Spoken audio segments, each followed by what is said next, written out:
Menurut saya tingkat kepercayaan masyarakat terhadap transaksi belanja online ini sudah tinggi ya, karena sudah jarang sekali terjadi penipuan semenjak adanya sistem cash on delivery, di mana sistem ini melakukan pembayaran secara tatap muka. Jadi untuk penipuan itu sudah minim sekali. Yang pertama, set strategi. Hal yang pertama kali harus dilakukan adalah menyusun suatu strategi dengan berpegang pada suatu prinsip, yaitu bagaimana memudahkan konsumen dalam melakukan bisnis dengan perusahaan. Langkah kedua, fokus on the end customer. Pada tahapan ini adalah penting bagi perusahaan untuk mengkaji dan mendefinisikan siapa sebenarnya konsumen langsung dari produk atau jasa yang ditawarkan. Untuk langkah ketiga, redesigning customer focus business process.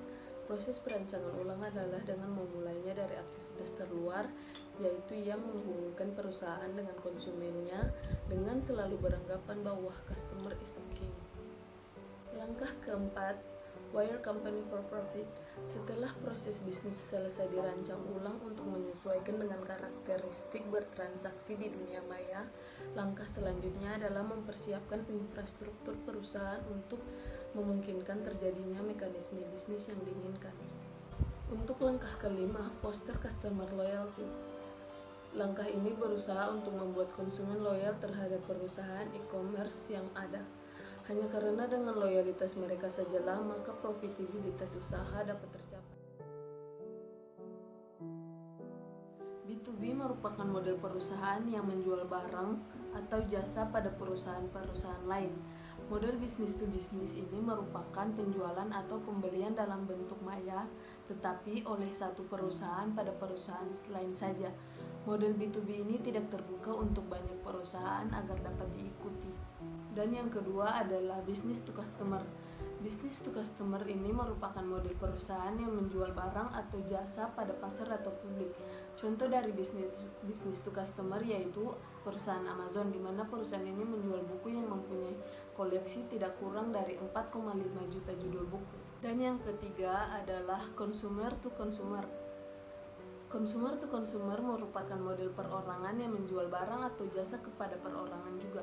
Contoh dari consumer to consumer yaitu perusahaan eBay, di mana merupakan suatu perusahaan yang menyelenggarakan lelang melalui internet. Melalui perusahaan ini, perorangan dapat menjual atau membeli dari perorangan lain melalui internet. Dan yang keempat, consumer to business, merupakan model perorangan yang menjual barang atau jasa kepada perusahaan.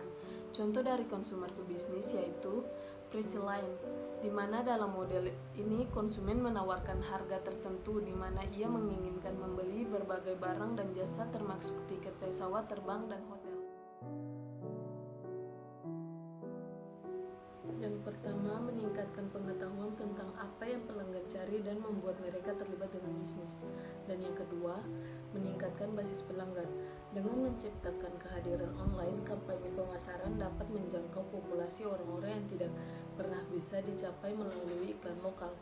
Anda sekarang memiliki kesempatan untuk mengembangkan basis pelanggan hanya dengan menciptakan dan memelihara kehadiran online.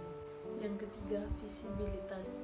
Membiarkan pelanggan dan pengikut tahu apa yang sedang bisnis lakukan. Ketika bisnis melakukan hal-hal besar, pelanggan atau pengikut Anda mungkin berbagi tentang hal tersebut dengan teman dan keluarga mereka yang mungkin juga akan tertarik dengan apa yang bisnis tawarkan. Keempat, konten. Media sosial memungkinkan Anda mengiklankan tawaran spesial kepada pelanggan dan meningkatkan jangkauan promosi khusus. Anda juga dapat menggunakan konten online untuk membiarkan publik tahu lebih banyak tentang bisnis. Menciptakan hubungan dengan calon pelanggan, ini dapat meningkatkan basis pelanggan dan loyalitas merek. Dengan menambahkan konten baru secara konsisten di media sosial akan menarik lebih banyak pengunjung ke situs 5. Dan yang terakhir, target. Anda memasang iklan di Facebook. Anda dapat memilih kriteria yang sangat spesifik. Sindrom yang dimaksud dengan sindrom Field of Dream adalah keyakinan para pendiri dan pengelola situs bahwa sebuah model bisnis e-commerce tertentu diperkenalkan, maka pelanggan akan datang dengan sendirinya karena daya tarik produk atau servis yang ada.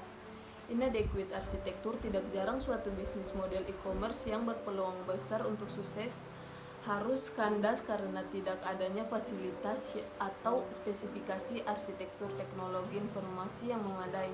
Selanjutnya adalah putting lipstick on a bulldog. Seringkali perusahaan mengalokasikan sebagian besar sumber dayanya untuk membangun sistem front office karena berhubungan langsung dengan pelanggan agar perusahaan bagus dan menarik di mata konsumen. Karena terlalu memfokuskan diri pada SVO, terkadang perusahaan lupa untuk membangun sistem administrasinya atau sistem back office. Yang ketiga, island of webification. Konsep pengembangan situs yang berbasis objek selain memudahkan perancang dan pengembang sistem aplikasi untuk menambah dan mengurangi modul, menimbulkan pula permasalahan tersendiri di kemudian hari. Kebanyakan perancang situs biasanya lebih memilih pendekatan tambal sulam dibandingkan dengan melakukan perencanaan yang matang mengenai konsep situs untuk jangka pendek. Dan selanjutnya, mitu, strategis ikut-ikutan untuk terjun ke e-commerce tanpa mengetahui dasar-dasar pemikiran dan filosofi yang melatar belakanginya, atau membanjirnya perusahaan-perusahaan lokal untuk membuat situs portal tanpa mengetahui seluk-beluk atau aspek bisnis yang ditawarkan. Dan one-time effort mentality, yaitu kepuasan yang timbul setelah situsnya berhasil diluncurkan ke internet. Mereka cenderung menganggap remeh atau enteng proses setelah itu, karena bagi mereka tidak lebih dari urusan operasional atau administrasi biasa. Dan yang terakhir, thinking too small. Berpikir sederhana atau terlalu sempit dalam melakukan bisnis e-commerce akan mempermudah perusahaan lain untuk memenangkan persaingan.